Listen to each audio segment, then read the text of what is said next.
guys delivered a few loads of rock, I'm going to make a kind of a temporary turnaround, because there's no, I mean, there's all kinds of room, but the problem is, as you can tell, anytime it rains or anything, it is soft if you get off this rock. So I'm gonna move the dumpster and just kind of make something where they can kind of pull up out there and then back in, because with the other concrete trucks here to pour the porches and the floor, and then like all the lumber trucks and such, they're gonna need somewhere to be able to kind of get backed into the garage, especially going into winter, because all this other stuff's gonna be really soft. So I'm not real worried about stripping the grass off here and doing all that, because like I said, I don't think it's gonna stay, and I'm kind of gonna use the grass as almost like a makeshift fabric instead of skimming it off, and because you can see what we got to work with there, just all that mud. So I'll take that 3-inch and kind of spread out on this corner, and we'll coat it with some 1-inch, and I think I'm going to try to take a little bit of that 1-inch, which I probably need to get a couple more loads and start dumping in some of the porches, because I got 3 loads of 3-inch and 4 loads of the 1-inch stuff. So, and part of it, I got a couple more of the 1-inch just to kind of top coat some of this driveway right there too. And I may even kind of cut right there along in front of the porta pot and down by the garage to widen the driveway up and put some more of that 3-inch stuff in there as well, if I've got enough. But we'll go grab the 2150 so I can pick the dumpster up and move it, and then probably just get in the dozer, and then just kind of, like I said, just try to, I guess I'll just square this corner off. It doesn't have to be anything super pretty or nothing, but just kind of lines up with the driveway. They can pull in there and back up to the house.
Before I start knocking this down, I'm going to load some in the Hydrema, because I kind of dug out the edge of the driveway up by the garage,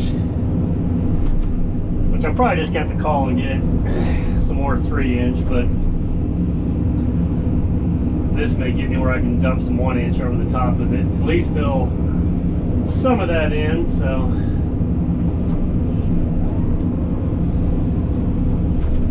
but I figured this would be easier while it's piled up. There won't be much left to spread out with the dozer, but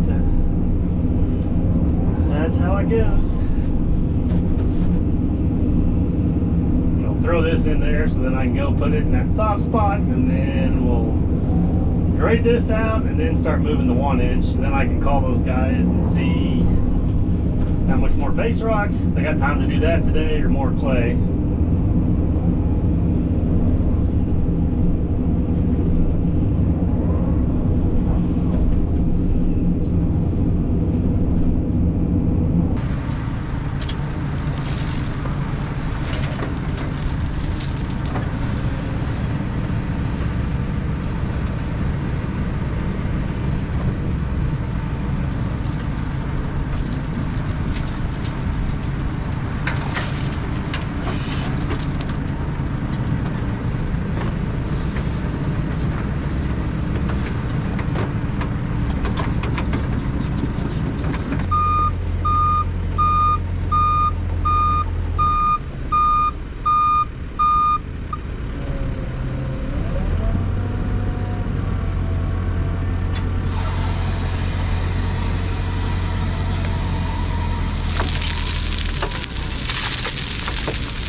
Well, that worked out pretty slick. There's going to be a little bit of a learning curve trying to watch out the side. The bed's not the quickest at going up, and if you try to rev it up while it's in gear, it just wants to drive faster. So may have to do a little more practicing with that, but yeah, I guess that kind of gets it down in there. It's definitely going to take some more 3-inch in there. So, but I want to get the turnaround done first. That way those guys have room to turn around, and then if I need to, I'll just have them bring out a couple more loads and probably even top dress some of this out here because it's still pretty soft. But we'll go build the turnaround now.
I got another 3 loads of base rock dumped off, so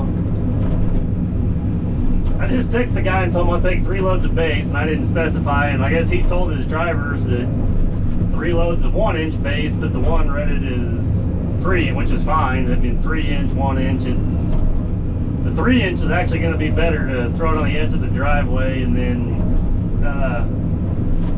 I'm going to put some of it in those porches, which it'll actually work out probably better all the way around. So he felt bad, and I'm like, it don't matter to me. So it's the same price, it's just a little bit bigger rock, but it'll actually be, like I said, a lot better for really both scenarios. It's got bigger stone in there, and it'll just help pack it down a little bit better. But I'm going to try to quickly move in, because those 3 trucks are going to get my 4 loads of clay. And that's about I don't know, I guess it'd be like a 30 or 40 minute turnaround. So, but I'm going to have them back right in here in the driveway so I can shove it in the garage. So I'm going to try to quickly rake this stuff out.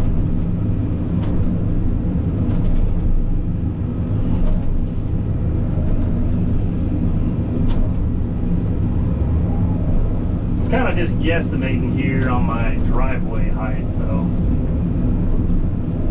I'm just basing it off what it is on the front of the garage, and I'm kind of trying to build it up because this whole hill I can't swing over anymore to show you. I got a tree in the way, but everything over here kind of slopes down this way, so when it's all said and done, I want to build the driveway up enough and probably pitch it that way. That's why that turnaround and stuff won't stay there forever, and then some of this behind me I got to cut around the garage and drain everything off the other way. So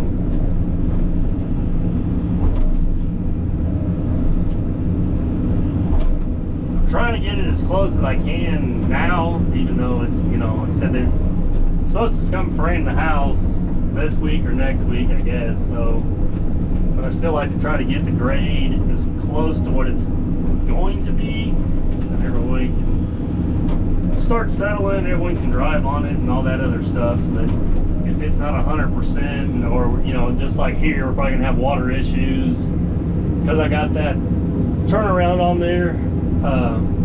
I can always just deal with that at a later date. So just trying to get it in and somewhat leveled off now for the construction process.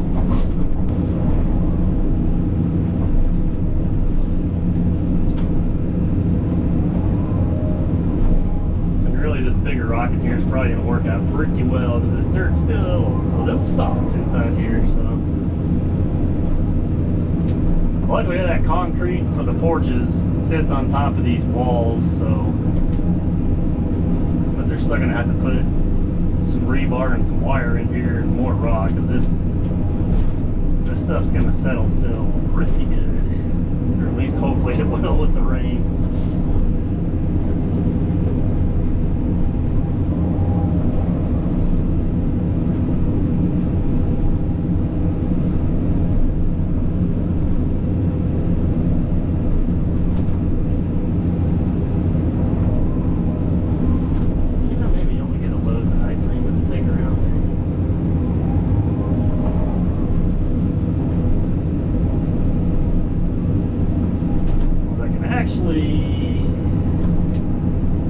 Should be able to put the rock up here flush, and it'll be a 4-inch cap. I may make it just a little higher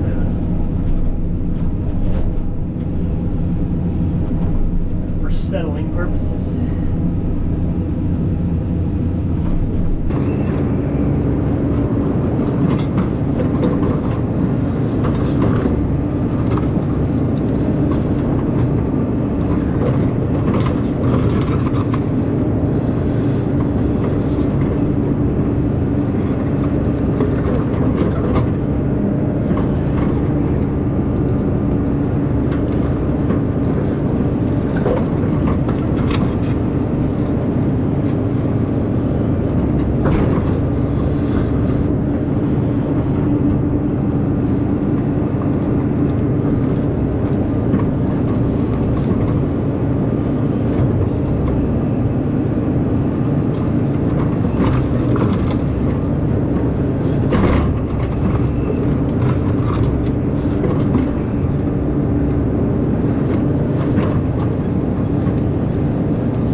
around here, but we'll make this quick. So I got the other, what, 4 loads of clay in here. It's still a little low in that corner, but the rest of it's good enough, and the whole thing maybe it's gonna settle a little bit, then we'll just put rock on there. So I got that in there, kind of got the driveway dressed up a little bit. I don't know, I really think it looked best just to run it all the way out to that, but I think I'm gonna actually transplant this tree, and I may do some grading and cutting and do a little turnaround when it's all said and done. So we may hold off on some of that. Got the rock in there pretty sloppily, so I need to clean off the edge of the footing there and kind of rake that around in the corners. Try to do a whole lot in just the afternoon. Doing that frost footing this morning kind of slowed my day down a little bit, so they're trying to do too much in one day, I guess. And then this is kind of what I came up with on the turnaround. I went ahead and moved the porta pot and the dumpster, so that way it's not sitting over there in the mud, and then that dumpster was on the edge of the road. But now it seems like when the dump trucks came, they had plenty of room to kind of swing down through here, and they just kind of pulled over that way and then backed around. So I figured I'd stick those there. Everybody can kind of nose over there when they're turning around and backing in, but should make a pretty decent turnaround and then parking for everybody when they start framing and stuff like that, where they don't have to park off in the dirt and the mud and whatnot. So we'll see how that works. But like I said, it's still pretty rough, but I tried to just kind of cover the ground over everything I was wanting to get done, because now I'm going to load up the 2150. I got to go to a lot clearing job tomorrow for a friend of mine to put a new lateral field in. I knew this week wasn't helping because I'm not going to work Friday because it's our anniversary. So it seems like everything always falls. These people have to have this stuff done on those same weeks, as I think a job fell through on him, so he's ready to start on that either Friday or Monday. So I need to get over there and get the lateral field, or the area, cleaned out and all the brush and stuff. So I got to haul it off. So I'm hoping it's just going to take 2 days, because tomorrow's Wednesday. So we're going to shoot for 2 days anyway. But so yeah, I need to clean the tracks off, load the 2150 up, because that's all I need over there. And be kind of the same thing I just did, was clearing the trees, loading in the truck, and then hauling over there to our disposal place for it. So I'm leaving the 260 here tonight with everything. I got all my machines on this job, because it's just, I don't know, I was like 3 miles down the road for that frost footing, so I just left that one on the trailer after I dug it instead of going back to the shop. So I'll leave it here tonight, load that one up, and then probably Thursday evening when I get done, I'll bring that one back, and then maybe like these two I can haul out of here. And then I really just got maybe like a day, which you probably can't even tell. Let's see. I was just running the dozer around here, so I need to just kind of dress up this area out here and kind of get my grade where I want. I mean, it's, for some reason it rains or I don't get back here and the framers do show up, it's close enough for them to start working on now. I just kind of want to fine tune, because it kind of just goes over and drops off. So I want to get everything in a nice uniform slope around here. And then here's the back porch. Like I said, I got all the rock in there, and just need to rake the edges and clean that up. But yeah, for tonight it's gonna work. So we'll go shovel some tracks, and we'll pick it back up tomorrow on the clearing job.